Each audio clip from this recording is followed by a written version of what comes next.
Halo semuanya, selamat berjumpa kembali. Pada kesempatan kali ini saya ingin menampilkan kasus kopi sianida Jessica Myrna dilihat dari dua sudut pandang yang berbeda. Yang pertama dari sudut pandang tim jaksa yang mendakwakan Jessica dengan tuduhan pembunuhan terhadap Myrna. Kemudian di sisi lain dari sudut pandang tim kuasa hukum Jessica yang berusaha meyakinkan majelis hakim bahwa Jessica tidak bersalah. Video ini sengaja saya buat agar teman-teman bisa melihat kasus ini secara utuh, secara objektif, agar teman-teman tidak mudah kebawa arus penggiringan opini dari pihak-pihak tertentu. Mengadili. Satu,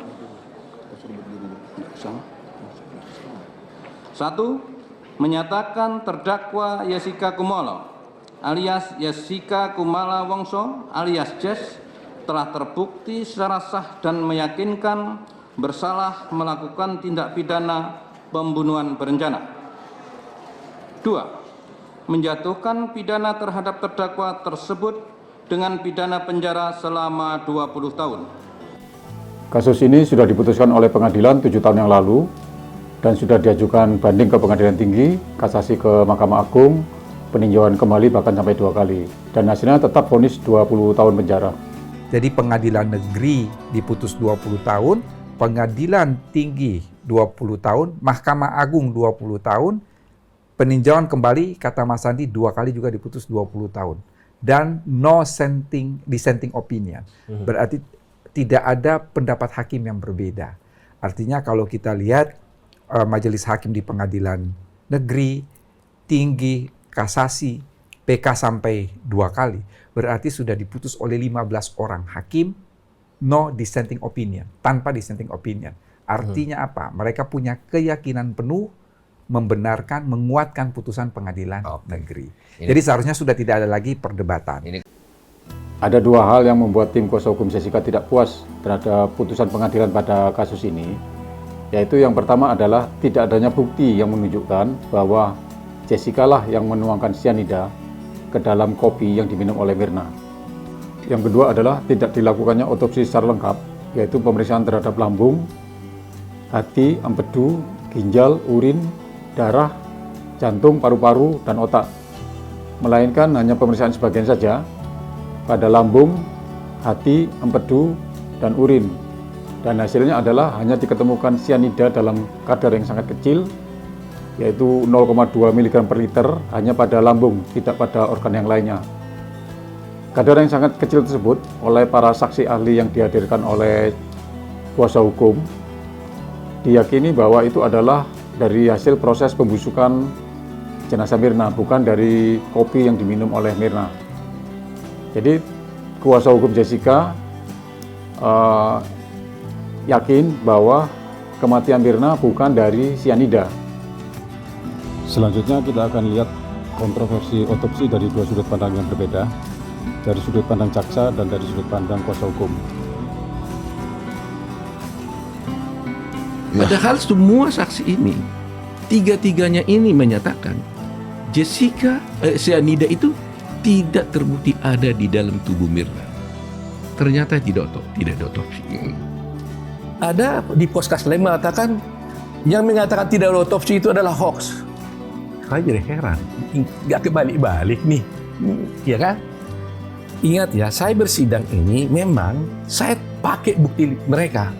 Jadi bukti mereka saya pakai untuk lawan mereka nih. Oke. Karena kan mereka yang mengajukan semua fakta-fakta itu. Oke. Ya kan? Ada visum et repertum. Mana Nur?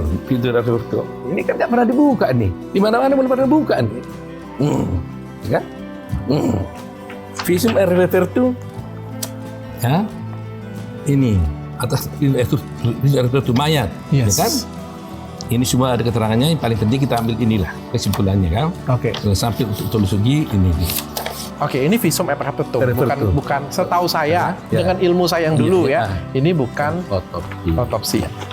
Nah, lucunya ada permintaan dari polisi. Oke. Perihal otopsi dan visum et repertum. Nah. Ya. Jadi ini bersama ini kami kirimkan nama, tempat tanggal lahir, jenis kelamin orang tersebut pada tanggal 6 Januari pukul 17 sore.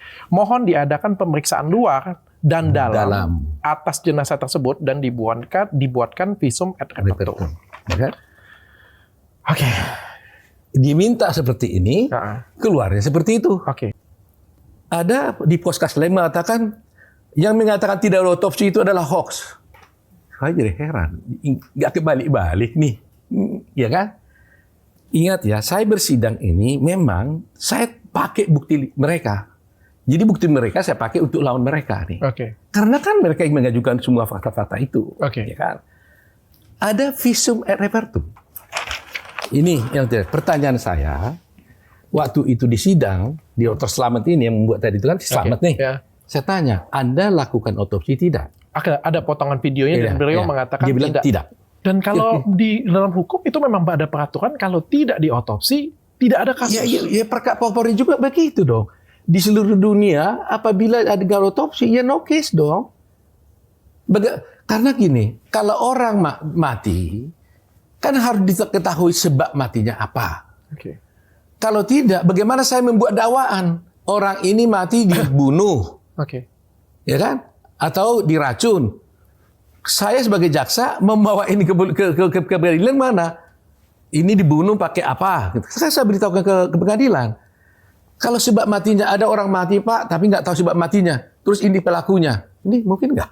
Oh, tapi ini pertanyaan bodoh ya, pertanyaan konyol ya, pertanyaan paling bodoh ya. Iya. Kalau tidak ada otopsinya, kenapa sidangnya dilanjutkan? Itulah menjadi persoalan. Yang jadi permasalahan kalau saya coba baca ya, mereka menganggap bahwa otopsi parsial itu adalah otopsi.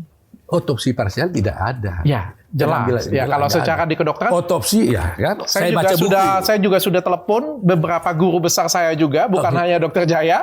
Saya juga mengkonfirmasi dengan beberapa guru besar saya juga. Saya tanya, semua statementnya sama. Bahwa ini masuk dengan otopsi adalah membuka 3 rongga. Ya, jadi yang dilakukan ini menurut ilmu kedokteran. Nggak tahu ya kalau misalnya ilmu-ilmu yang lain ya. Tapi setahu saya mengerjakan otopsi itu dokter. Harusnya ilmu yang dipakai ilmu dokter dong harusnya kan. Nah, otopsi itu adalah membuka semua organ dari kepala, dada, dan perut dan diperiksa organ dalamnya satu persatu. Organnya diperiksa. Kalau perlu diambil racun, kita ambil sampel. Tapi yang utama adalah memeriksa organnya. Jadi di dalam forensik itu otopsi seperti itu. Dan satu lagi ada dogma di forensik. Kalau ada orang mati tidak wajar, kalau nggak diotopsi tidak ada sebab mati. Kalau tidak diotopsi tidak ada sebab mati. Iya, karena tidak kemungkinan semua. Iya, semua mungkin. Kalau dia tidak semuanya mungkin, berarti tidak ada tersangka. Di Krimum waktu itu, Kombes Krisnamurti mengatakan, kalau tidak diotopsi, kita tidak akan tahu apa penyebab kematian Mirna.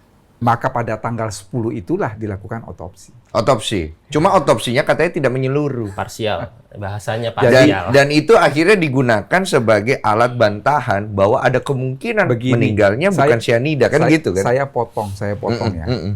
Denny, saya kebetulan mengajar mata kuliah forensik. Otopsi itu dituangkan dalam visum et repertum. Lalu kemudian di dalam berita acara yang tim itu dipimpin oleh Dr. Musyafa, itu dada Mirna itu dibelah.